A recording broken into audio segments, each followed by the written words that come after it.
Welcome back, everybody, to Two Guys and a Stack of Comics. It is our best new comics of the week. Although today we're going to change up the format a little bit. We're going to talk about one issue in particular for quite a bit, and then at the end we'll kind of do some quick hits on the ones we liked. But issue that had me and Mike talking this week, Infernal Hulk #1. Philip Kennedy Johnson, Nick Klein. It's a #1 issue, but it honestly is issue 31 of these guys' run. It's another Marvel new #1. But essentially, first 30 issues, you had the Hulk dueling it out with all kinds of monsters, this being the eldest, being one of them. And throughout the run, he separates completely from Banner, and at the end is corrupted by the eldest. And so you kind of see this Hulk design here, sort of split in half, with the eldest possessing him. Mike, I wanted to discuss this issue because you and I love talking about kind of trends we see in comics and decisions that are being made. So I want to make sure I preface this conversation with this is an incredibly well drawn book. For what it is well written. I'll kind of show a 2-page spread here from Nick Klein that is really, really good. Awesome artwork, right? But what we're getting in this issue, Mike, is 30 pages of they humanize some soldiers, and then we largely just watch the Hulk murder all of them. And yes, it's a corrupted Hulk separated from Banner. But it's essentially the Hulk murder comic book. Now, the Hulk weird relationship with killing, and that the Hulk has sometimes they go out of their way to go, oh no, the Hulk has never killed anybody. Sometimes they say that he has. He's not exactly Batman with a no kill rule, but they do kind of emphasize that he's never really killed innocent people, at least most of the time. Mike, for you as a longtime fan of Hulk, you and I both love the Hulk. We've had some great discussions about the Hulk that we can link in the past here. Um, when you see a comic like this, with where the industry is after all these years of deconstruction and all of that, do you buy into this because it's a corrupted storyline where potentially Banner's going to retake the Hulk and that makes it okay? Or are you more like, what are we doing? What are your thoughts on this direction for Hulk as a comic book? Well, that's the whole setup for Banner, right? From the beginning, it's like, oh my gosh, inside of me, I mean, the Hulk is a reflection of me. Inside of me, I don't know if I can control myself when I'm in that form.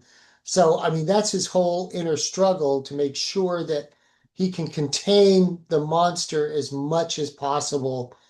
But ultimately, over the years, we've come to know that the Hulk is just a reflection of Banner, and that, even though he rampages, he generally has a hold on, not going too far. And we've seen that many times, especially, in the movies where, he, stops just short, which I always thought was good and an homage to the original character, because that's the internal conflict that makes Hulk so special, is that Hmm. the Hulk is Banner, but he's just kind of out of control. So to have this comic with him just completely gone, the monster has been taken over completely, and has been completely corrupted.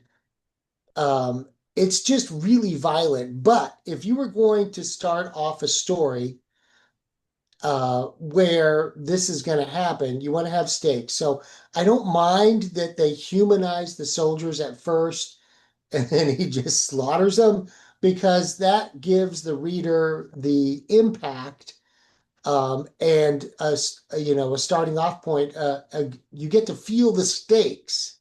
Hmm. This is horrifying to Banner.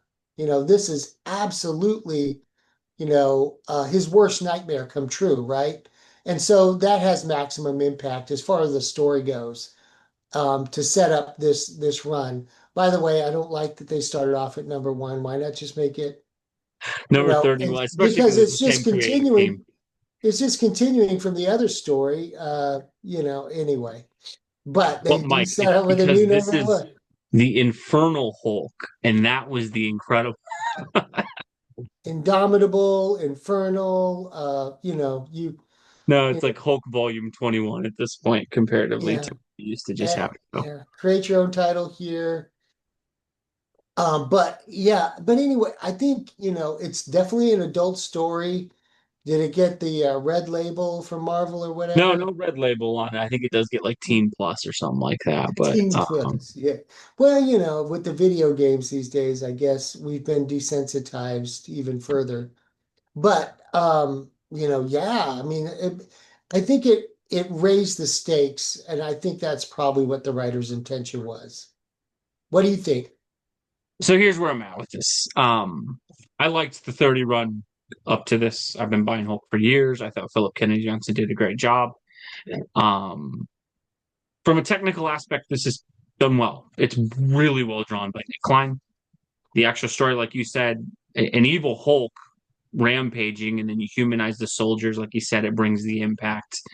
It does show kind of that, from the very first issue of Hulk, is the man or monster, or is he both kind of thing. That has been the duality of the Hulk. And I get it. It's a corrupted thing. We've seen corrupted storylines before. Here's the only thing that I'm just, Here we go. Okay. and again, I want to make sure if you enjoyed this comic, I get it. It's well Right. written, it's well drawn. I gotta say, I'm just tired of this kind of storytelling. How Where many it's so evil dark. Superman stories, and we had the Batman who laughs, and again, I liked a lot of those, but we had all those corrupted versions of Batman. You can see I got one of them here, the cyborg corrupted Batman. I thought that was a really cool story, but we've just seen this again and again. We had the Spider-Man Green Goblin thing a couple years ago where Peter was corrupted multiple times. I just I don't know how many of these the heroes corrupted. Oh my gosh, the heroes killing people. And I know it's a trope. It's a trope. I get it. I just feel like we're constantly stuck in this cycle of Marvel trying to treat these characters like they're R-rated characters. And I don't know that it works. And that and again, this is probably sounds like me being too, I don't know, pearl clutchy or whatever, and I don't mean it to be that way, but like the Hulk is a kid's hero. And I get it. There's always been depth. It's Jekyll Hyde. It's one of the coolest written things ever. The Hulk is not a superhero like Batman or Spider-Man or Superman. It's a curse. I get all that. But the Hulk is just murdering people left and right for 30 pages. And I know it's a corrupted version. It's the same to me as if there was a Superman storyline next month where, oh, Superman's been possessed and he's murdered. And I know the Hulk's not Superman, but like, how many times? How many times are we going to go this route of, oh, the hero's doing awful things? I mean, I just think in the world of Invincible and The Boys and all these different stories where this is just so prevalent and we just keep seeing it over and over and over again, to me, it kind of loses impact where I'm just like, can we just get some storytelling where the Hulk's a good guy? Can we get some storytelling like this? I know the 70s TV show where it's basically the drifter who walks into a town and help people. And I know you could say we've had that done before. I don't know. Again, I'll keep reading. I think it's interesting. I want to see what happens. But it hit me weird that, like, okay, I just watched the Hulk murder people for 30 issues, 30 pages. Like, I thought that was weird. Do you think I'm overreactionary on that, Mike? Or where do you feel about like that kind of thing? And I'm just like, man, another corrupted hero storyline. I think that this issue set up the impact that the writer wanted. Like when you read that, all you can think of is how horrified Banner is and the imperative that he gets the monster back under control. And so you're set up as a reader to take that journey because it's going to happen and it's going to be a difficult road. Like how are Mhm. they going to counteract it and get the beast under control? So this is going to be an interesting run. As far as the story arcs go, well, I don't know if you are of the ilk, but I firmly am the believer that, a lot of these hero stories will go back to formula. Yes, these stories have been told again, and I think the kind of arc goes like, they'll go way out of bounds and then come back and then go way out of bounds. As the creatives, like the writers, think of, you know what? I hadn't seen this before with this character. Let's try that. Mhm. And they'll keep doing. That's one of the beautiful things about the medium. It has, long legs and you can go back to formula and still tell good stories. And every once in a while, a writer and artist come along and they try something that hasn't been done with the, but if I'm not mistaken, something like this has happened before a couple of times with the Hulk, right? There's been storylines like this. I don't know if it's ever gone to this level. And again, I want to make sure I'm clear. Kennedy Johnson wrote this well. Nick Klein drew this well. I think my trepidation or reservation, whatever the right word for it is I feel like as comic books right now, the market is shrinking increasingly. And I feel like it's this kind of storylines and these sort of things that have shrunk it. In that I understand it, we've grown the medium up. I gotcha. This is a comic, it's a Hulk comic book, and you could probably argue the last 5 years of Hulk comic books have been this way. This is for 15 to 16 to 17 to 18-year olds.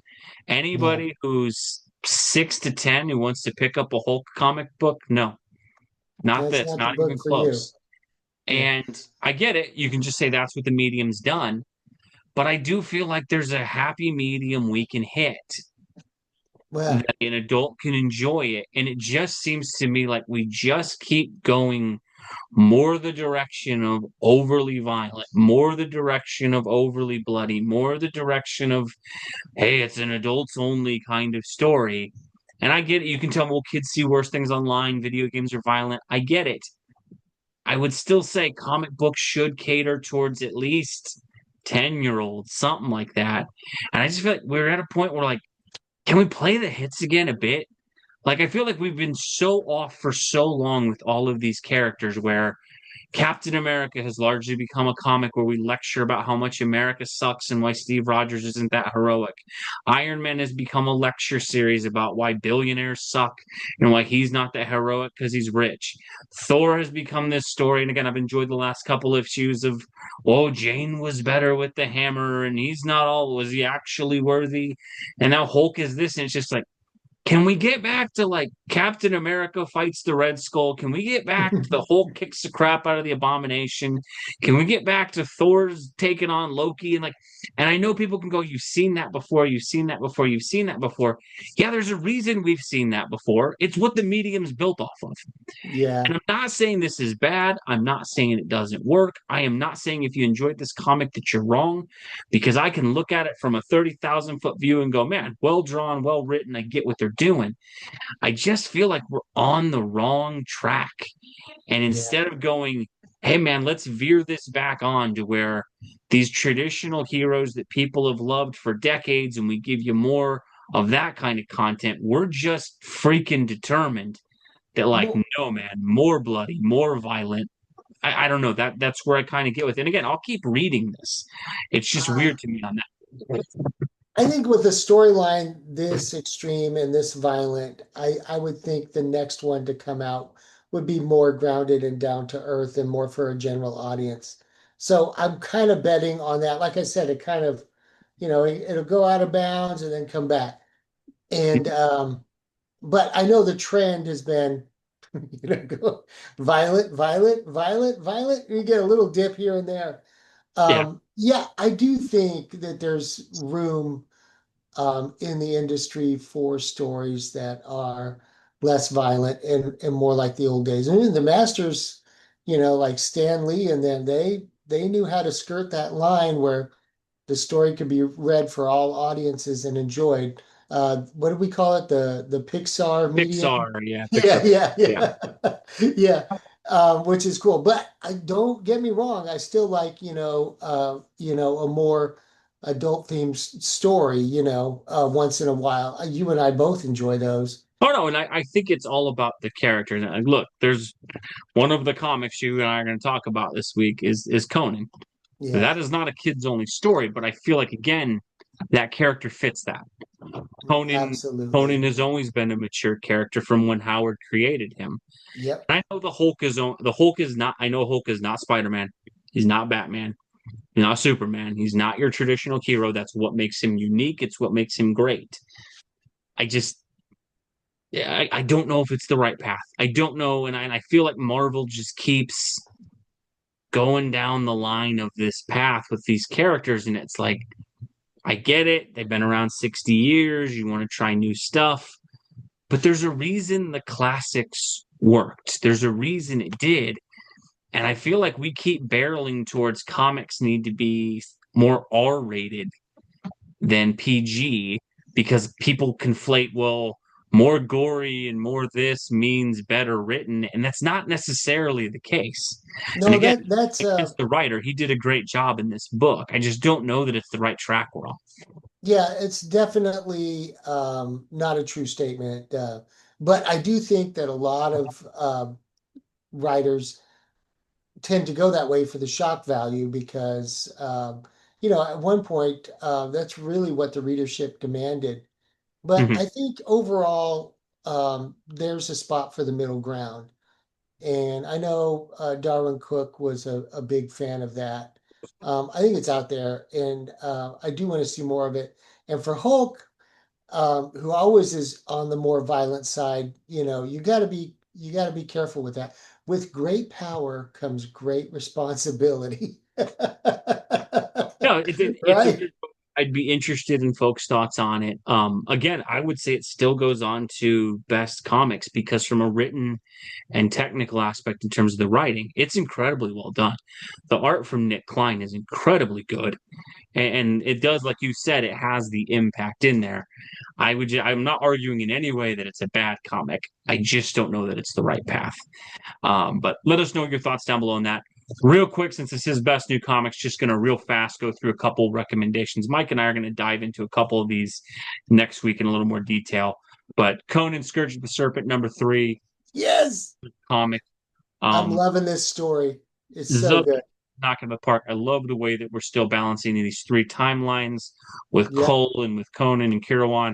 Overall, really, really good. You and I, when this event finishes, are going to do a long form breakdown on the entire event. What a But great overall, really, really homage to the good. Howard verse this run is. Yeah. Just a great homage to all of Howard's genius and characters. I'm loving it. No, great book. Ivan Gill, great art on it. Continues to really just, again, be the best comic on the market. One that would be close is also Flash Gordon. This is Flash Gordon #13. So good. Jeremy Adams, and I think it's Edward Macias on the art on this. Continuing this really cool use of multiverse in this, and that it's honestly just one variation. There is a universe where Ming is good and Flash is bad, conflated with the traditional dynamic. I think it's worked because it's limited in scope. They do a really cool thing where you show Flash in this issue where he goes and kind of uses that alternate universe against the Ming of his world. It was really cool, and I love that they highlighted Flash's intelligence, Flash's skill. There's some really cool flashbacks too of his childhood and him playing football and stuff. And I just Jeremy Adams is so good at building layered characters. I think he's done a great job on Flash Gordon. Mike, you still enjoying that one? Absolutely. Yep. So we got Flash Gordon. Would recommend that. Last two indie books killing it again. Shredder #3. Dan Waters on this one. Really showcasing Shredder in a really cool way. Awesome use of his abilities, his fighting skills, but they showed his intelligence in this one. And what I give Dan Waters a lot of credit for, villain books have a tendency to clean up the villain too much and to make them almost a hero. He is unapologetically making Shredder Shredder. It's a really cool storyline for a great character. Really well done on the art on this. I believe it's Michelle Bandini on it. Clean art, looks great. I'm impressed as heck with this one, especially for a Teenage Mutant Ninja Turtles villain spin-off book. But it's really good. Last one, and I'll give DC credit, and this is where I'll eat a little crow. I am not a Tom Taylor fan at all. He's one of my writers that I really don't like. Wrote a great issue of Detective Comics this week. Detective Comics Nice. 1103 team up book with him and Lois Lane and showcasing the different ways that Lois Lane and Bruce Wayne get to the truth and things. They work on an investigation together. I thought a really cool issue that highlighted why those two characters are cool. Always great when Lois gets spotlight and they kind of show why she is the character that she is. And I will give them a lot of credit. I thought that was a really well written issue. Not a Tom Taylor guy at all, but give credit where it's due. That was a good issue in my opinion. I But didn't get either of those, Shredder or Detective. And I noticed something there off to your shoulder. Is that a stack of comics there, Reed? I got the I stack think right. I'm there's bringing it for it this week. We're on it. yes. On there. Mostly Conan going on there. Okay. But All always right. good to have a stack of comics with you. As always, folks, let us know what you think down below on any of the books that we talked about, especially the Hulk book. Let us know if there's anything that you think that we missed. As always, thank you for watching. Hope you had a happy Thanksgiving. God bless you. We'll catch you in our next video. Thanks, everybody.